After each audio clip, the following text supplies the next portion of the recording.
नमस्कार प्यारे दोस्तों, आपका अपने YouTube चैनल पर हार्दिक स्वागत है, अभिनंदन है। दोस्तों, आज हम एक नया टॉपिक शुरू करने जा रहे हैं और इस टॉपिक का नाम है टेंस। इससे पहले जितने भी महत्वपूर्ण टॉपिक हैं मैंने आप लोगों को YouTube पर करवा दिए हैं और एक प्लेलिस्ट बनाकर वो सारे टॉपिक उस प्लेलिस्ट में डाल दिए हैं और प्लेलिस्ट का नाम है प्यारे दोस्तों 0 to हीरो बैच। उसमें सारे के सारे टॉपिक्स हैं जैसे noun, pronoun, adjective, adverb, preposition. और फिलहाल जो हम टॉपिक आज शुरू करने जा रहे हैं बहुत ही प्यारा टॉपिक है, इंग्लिश में बहुत महत्वपूर्ण माना जाता है उस टॉपिक को, और टॉपिक का नाम है टेंस। दोस्तों, टेंस को सीखने से पहले हम लोग समय को समझेंगे। एक बार समय को समझना बहुत ज़रूरी है क्योंकि समय समझ में आएगा तभी हम लोगों को टेंस समझ में आएगा। दोस्तों देखो, अब समय जो है यानी टाइम जो है उसकी डेफिनेशन कह लो या समय जो है वो अपने आप में एक चेंज है, और चेंज भी किस चीज़ का है? स्टेट का, यानी अवस्था का। स्टेट माने होता है दोस्तों अवस्था, और चेंज माने होता है बदलाव या फिर परिवर्तन। तो जो अवस्था में परिवर्तन है प्यारे दोस्तों, उसी को हम टाइम यानी समय कहते हैं। तो अवस्था में परिवर्तन तो हर पल हर सेकंड होने लग रहा है। तो जो अवस्था में परिवर्तन है, जैसे मैं बोल रहा हूँ, हम एक एक सेकंड बूढ़े होने लग रहे हैं, सांस लेने लग रहे हैं, हार्ट बीट होने लग रहा है, और जो भी परिवर्तन दुनिया में होने लग रहे हैं वो सारे के सारे परिवर्तन जो हैं वो समय है दोस्तों, या समय के कारण है दोस्तों। इतनी बात समझ में आई है। अब जो परिवर्तन है दोस्तों वो अगर फिलहाल होने लग रहा है, मान लो जो फिलहाल परिवर्तन हो रहे हैं उन्हीं को हम हिंदी में तो वर्तमान बोलते हैं, यानी वो वर्तमान समय है, और इंग्लिश में उसको बोलते हैं प्रेजेंट। जो परिवर्तन हो चुके हैं दोस्तों, यानी जैसे फिलहाल मैं ये जो वीडियो शूट करने लग रहा हूँ ये 4:54 है, शाम के 4:54। तो मैंने सुबह खाना खाया था दोस्तों। तो जो सुबह खाना खाया था तो वो भी एक परिवर्तन था, लेकिन वो परिवर्तन पहले का था, वो मैं परिवर्तन महसूस कर चुका हूँ। तो जो परिवर्तन हम पहले महसूस कर चुके हैं दोस्तों उसको हिंदी में तो बोलते हैं भूतकाल और इंग्लिश में बोलते हैं पास्ट।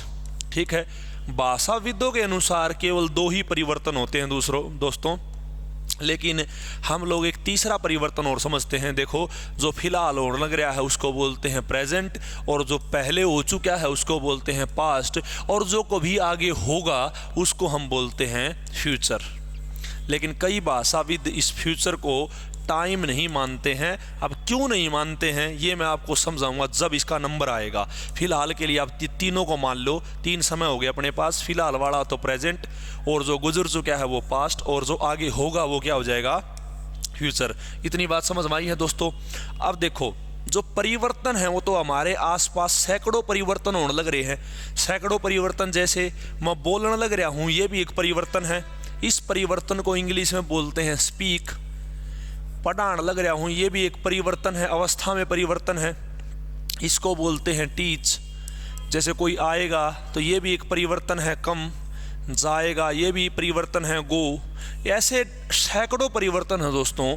इन परिवर्तनों को हम या तो कहेंगे स्टेट्स, यानी या तो ये अवस्थाएं हैं, या फिर दोस्तों ये एक्शंस, यानी कोई ना कोई काम है। इतनी बात समझ में आई है।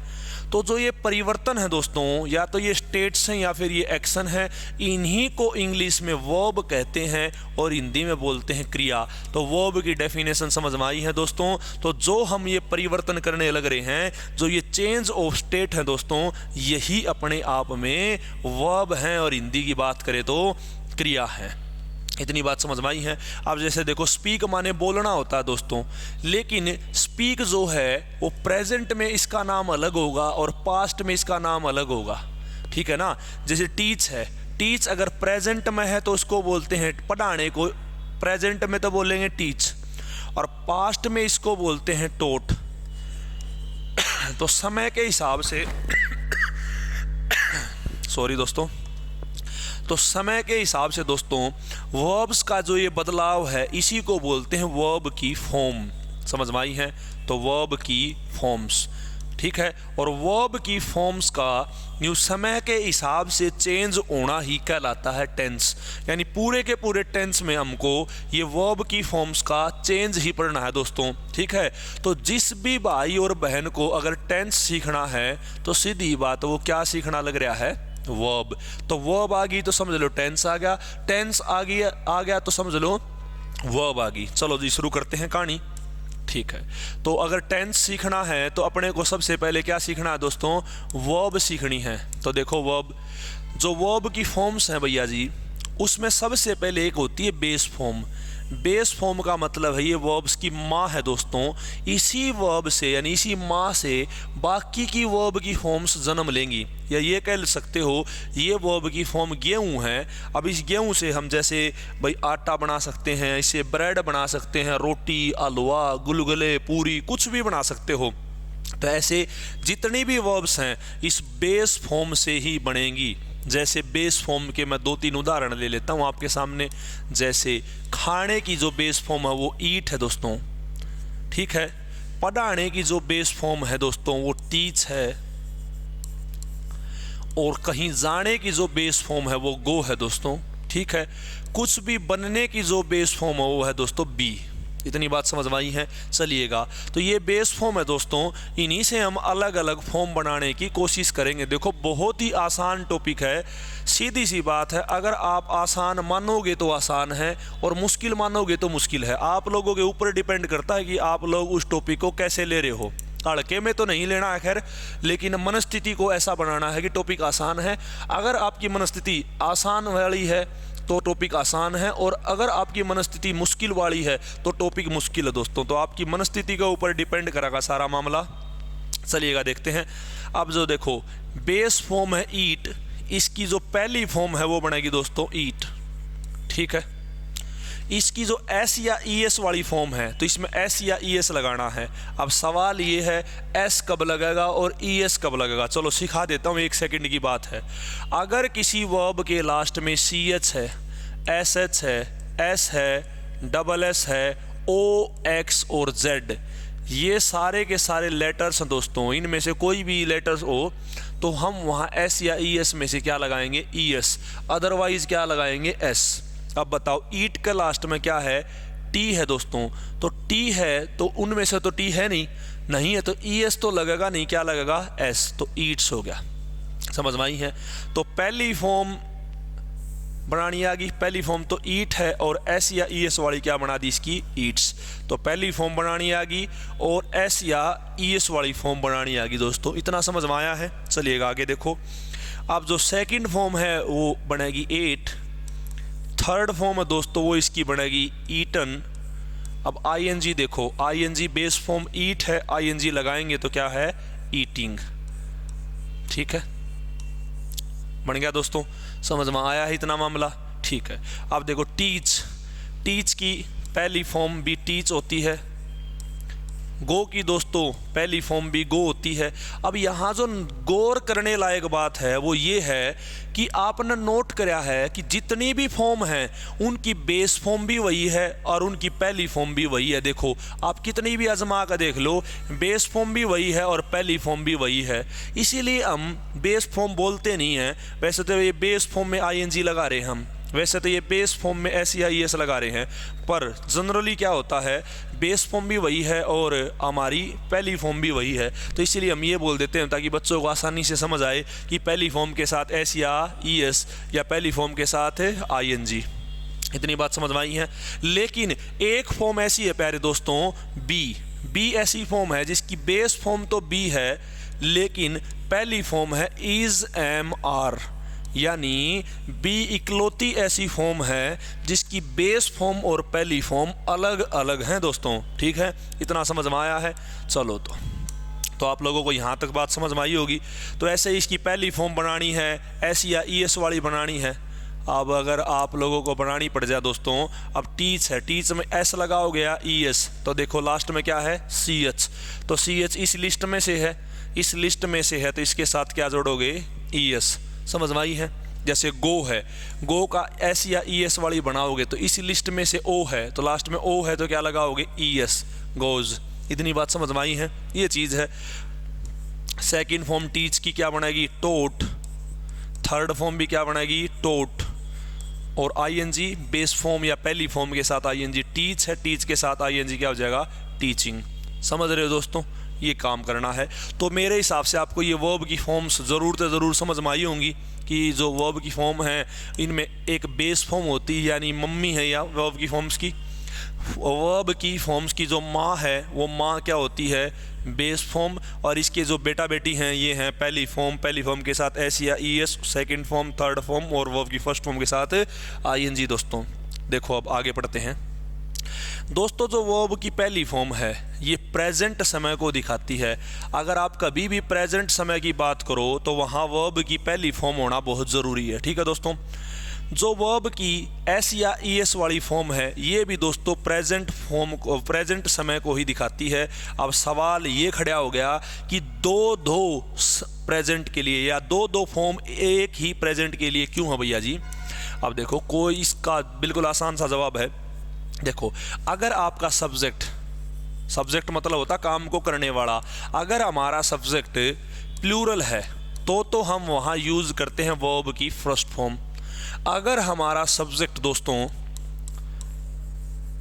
बात अगर प्रेजेंट की हो रही हो और हमारा सब्जेक्ट सिंगुलर है तो वहाँ हम यूज़ करते हैं वर्ब की पहली फॉर्म के साथ एस या ई एस। तो जब आसान सी बात हो गई है, बिल्कुल आसान सी बात, क्या कि अगर सब्जेक्ट सिंगुलर है तो वर्ब की पहली फॉर्म के साथ एस या ई एस, और अगर सब्जेक्ट प्लूरल है तो वर्ब की फर्स्ट फॉर्म। समझ में आया है। तो दोनों फॉर्म प्रेजेंट को दिखाएंगी, लेकिन फ़र्क दोनों में क्या है, सिंगुलर का और प्लूरल का। यानी एस या ई एस वाली सिंगुलर है और ये जो पहली फॉर्म है ये क्या है, प्लूरल है। अब इनमें भी दोस्तों एक छोटी सी बात आप लोगों को याद रखनी है।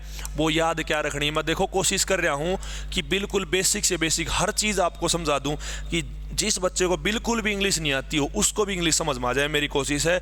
अगर वीडियो अच्छी लगती हो तो प्लीज़ कमेंट करके ज़रूर बताया करो, बुरी लगती हो तो भी बता दिया करो, जैसा भी आप लोगों का फीडबैक है। देखो दोस्तों आई जो है, आई है तो सिंगुलर, वास्तव में तो आई एक सिंगुलर सब्जेक्ट है, बट इसके साथ हमेशा प्लूरल वर्ब ही आएगी। अब यहाँ तो प्लूरल आएगी, वैसे सिंगुलर भी आती है, वोज वगैरह, वो बाद में बता दूंगा मैं आप लोगों को। देखो आई है तो सिंगुलर, लेकिन इसके साथ फिर भी ये प्लूरल वाली वर्ब यानी पहली फॉर्म आएगी। अब यू जो है, यू दोस्तों सिंगुलर भी होता है और प्लूरल भी होता है, लेकिन इसके साथ कभी भी सिंगुलर वर्ब नहीं आती।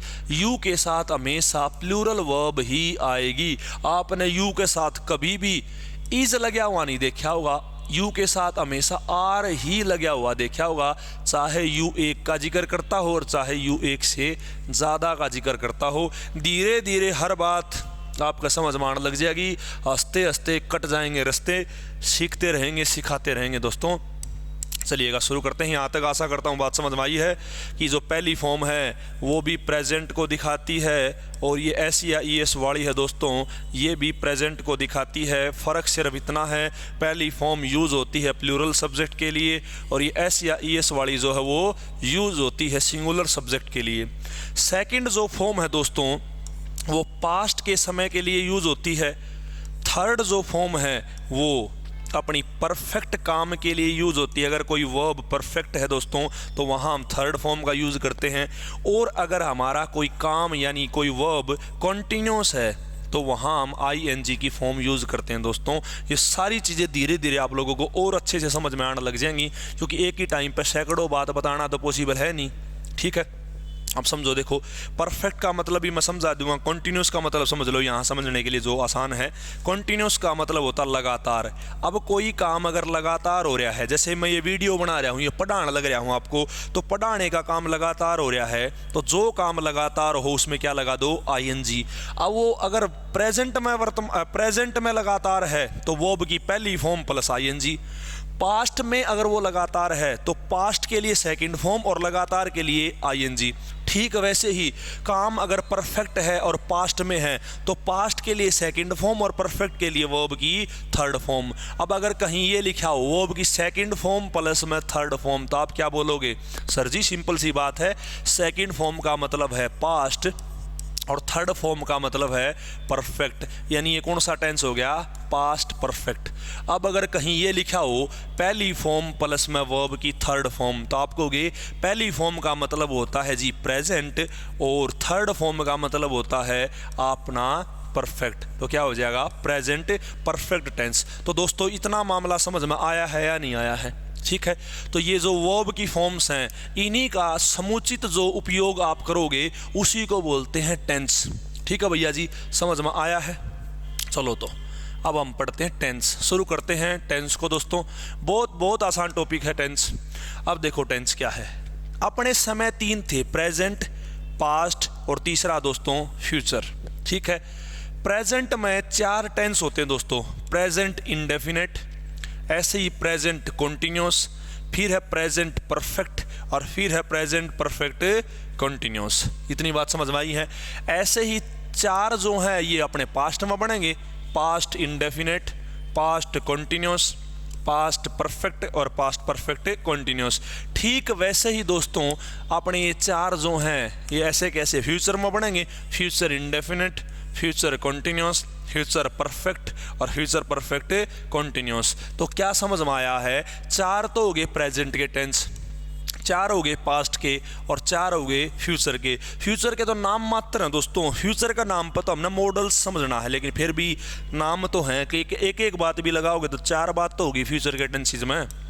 तो दोस्तों अपने को क्या समझ में आया है, टोटल हम लोगों को 12 टेंस पढ़ने हैं, 4 प्रेजेंट के, 4 पास्ट के और 4 फ्यूचर के। तो अगली वीडियो में दोस्तों एक एक हम शुरू करेंगे। जैसे पहले हम प्रेजेंट के शुरू कर लेंगे, प्रेजेंट के सारे ख़त्म कर लेंगे, या फिर ये करेंगे सारे इंडेफिनेट पढ़ लेंगे, क्योंकि इंडेफिनेट तो तीनों में होगा भाई, प्रेजेंट का भी इंडेफिनेट होगा, पास्ट का भी और फ्यूचर का भी, है ना। वैसे ही प्रेजेंट का कॉन्टिन्यूस, पास्ट का कॉन्टिन्यूस और फ्यूचर का कॉन्टिन्यूस।